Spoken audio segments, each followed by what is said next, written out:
Hey everybody, this is Matt with mathsmath.com. Thanks for joining us here today as we talk about how to solve inequalities. We're in the Math Common Core Standard, the expressions and equations, and we're going to really mess with some equations today. They're going to be inequalities, and we're going to be creating inequalities that are similar to each other. Our guiding question is, how can we write and solve inequalities and multi-step inequalities? We've looked at how to solve expressions and equations in the past. Now we're going to look at inequalities, and what does that mean? You ever see a symbol that looks something like this? The big old T on it, or an E or something similar to that? That means that only a certain age group is able to play the game or watch the movie. Now, this, in essence, is an inequality. Inequality means it's something that's not equal. So if you think about it, ages of teens, so this game, let's say this is a video game, is going to be teen and up, so 13 and up. So an inequality that we would write would look something like this. It would be X would be your age, and you've got to be greater than or equal to 13. So this symbol is an inequality. Isn't that cool? Never thought about it that way, I bet, huh? All right, so let's dig in. All right, not equal, unequal. All right, that's what we're looking at today. And what we're going to talk about is a solution to inequality. And basically what that means, the solution is something that makes that statement true. Okay? All the values that make it true are called the solution set. It's a whole bunch of numbers. Whereas a solution is just one number and it makes it true. Okay? And a couple more things that we talk about this is a closed circle when we graph it is a solution and an open circle is not. So look at it this way. Here's X, so the number is greater than, or 3 is less than or equal to X. The way I like to read it is always start with the X, and then if it's open next to it, that means it's bigger than. So X is bigger than 3. It's bigger than or equal to. That's what this little symbol down here means, is it could be equal to. So it's got to be a closed circle, okay? And then also X is, on the smaller end, less than 4. Is there a little bit of equal sign down there?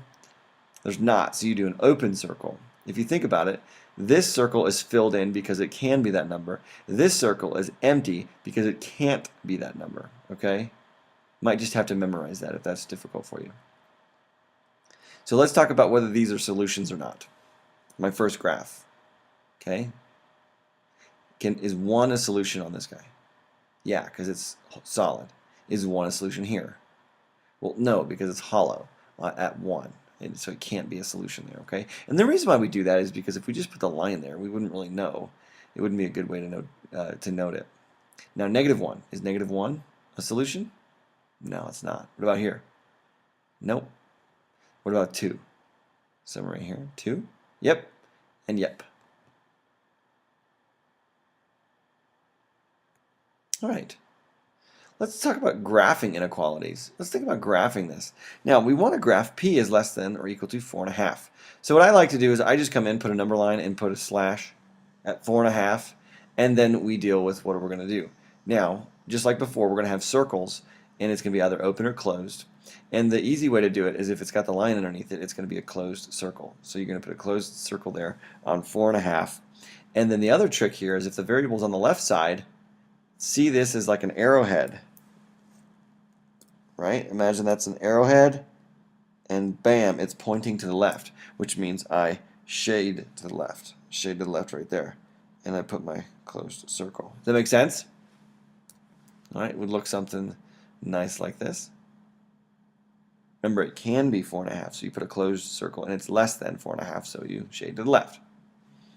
So all those numbers there are solutions that are in the left.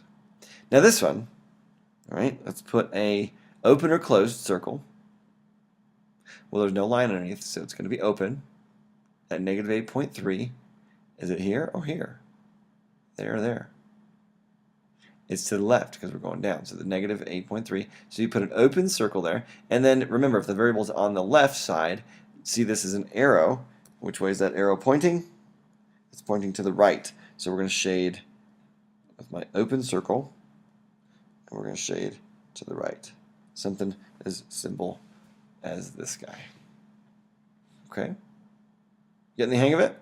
I bet you are. All right, so let's solve now with inequalities. Just like before when we've used the SAD map, we're going to do the same thing here with addition and subtraction. So if I'm adding 2, how do we get rid of adding 2?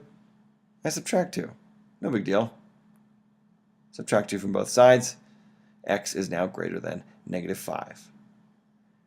If you want to just treat that greater than or less than symbol as an equal sign and then solve for x, do it. No big deal. All right, your turn. Would you write this inequality? A number p is no greater than negative 6? No greater than. Is negative 2 a solution for this inequality? Plug in negative 2 for r and let me know if this is still true. If it is still true, then it is a solution. If it's not true, then it's not a solution. All right. Go ahead and graph n is greater than negative 12 and x minus 4 is less than or equal to 8. See if you can come up with these equations here. Just want you to write the equation here. The perimeter is less than 15 feet. So what's the perimeter?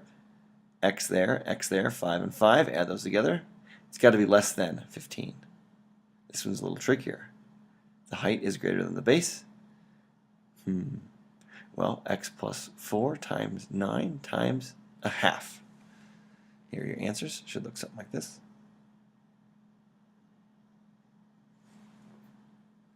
So notice when you go back to this, you want to find out the height here. You know that the height is greater than the base. Okay, the height is greater than the base. Not actually dealing with area like I had mentioned. Okay. All right. Now, SADMIP with inequalities. Okay, there's really only one difference when we use SADMIP, okay, and that's with multiplication and division. If we multiply or divide, we'd still undo it, okay, we still flip it. But if there's a negative number, if we're dividing by a negative number, something unusually weird happens. Okay, let's look at why. We're going to fill in this chart with the correct answers for the values, and we'll see if it's true or not, okay? So let's do that.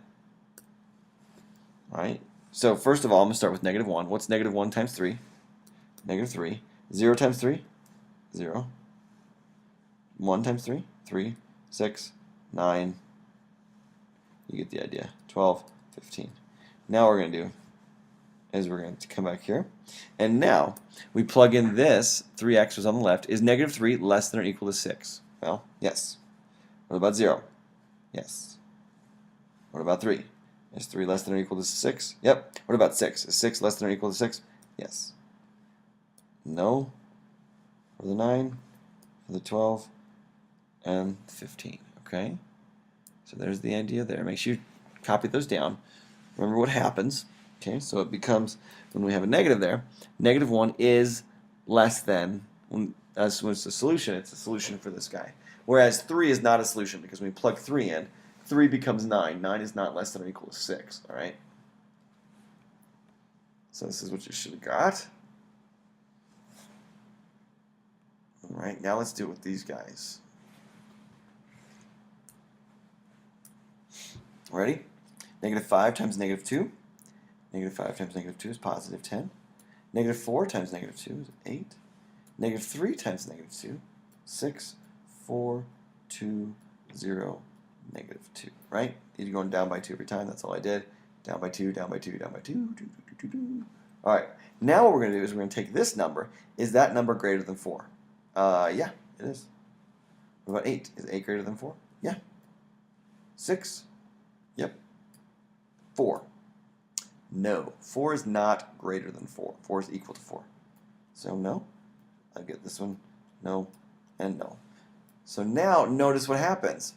When I had a negative there, it made it a little weird.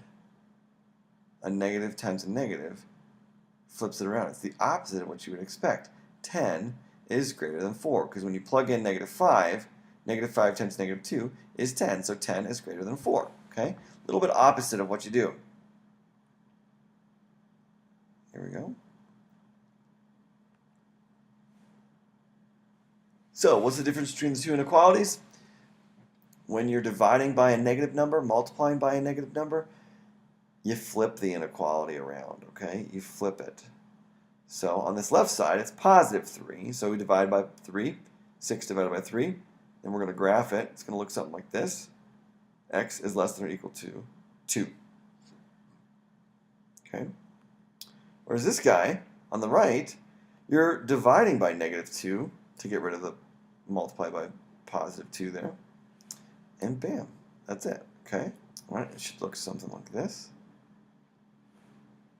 Alright, it should look something like this. Notice we're dividing by negative 2 because we want to get rid of negative 2. And notice that the inequality flips around. Okay, so it's only when you're dividing by negative numbers or multiplying by negative numbers, okay, that you have to flip that inequality. Now with multi-step inequalities, we're still using the SAD map. So just like this guy, you're subtracting 6, well, you got to add 6 to the other side, okay? And then if you're dividing by negative 9, you got to remember to flip the inequality, okay? It's going to look something like this. Don't forget to flip that inequality around. All right, same thing here. SAD map, adding 7, get rid of adding 7, get rid of dividing by 3. Graph it, get some practice with that, and bam, here's your answer.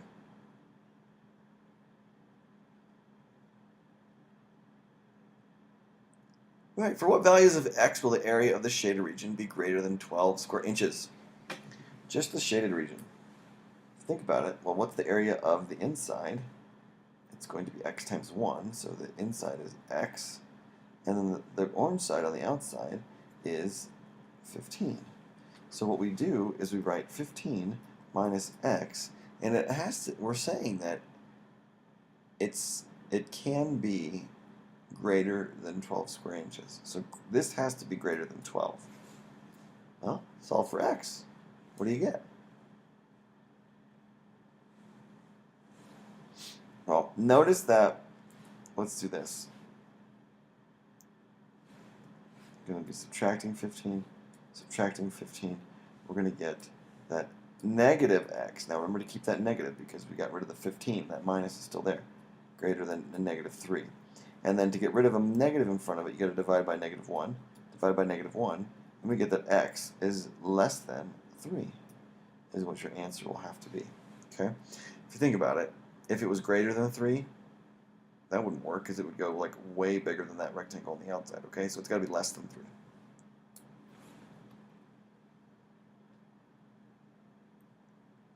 Why don't you try doing this one on your own? What's the sum of the inner and the outer perimeters of the shaded region would be greater than 20 units?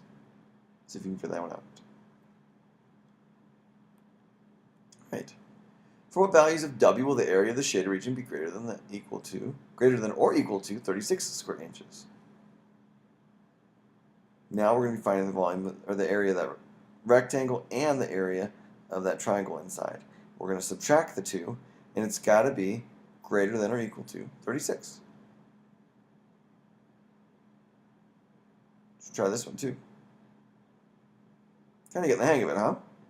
Just put them together, you're combining them. And then it's got to be less than or greater than or less than or equal to, greater than or equal to the other number. No big deal. All right, once you solve these 4 problems on your own, using SAD map with inequalities.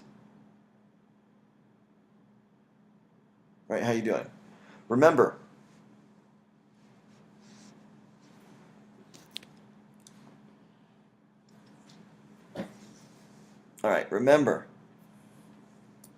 negative 3.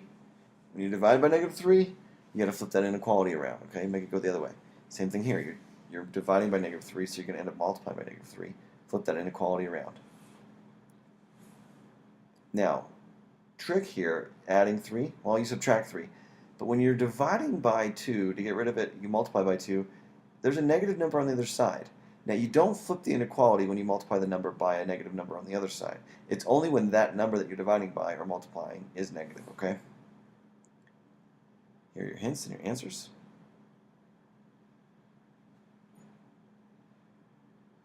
Right, well, how are you doing with the guiding question? Are you able to answer this of how we can write and solve inequalities and multi-step inequalities? It was a lot today, wasn't it?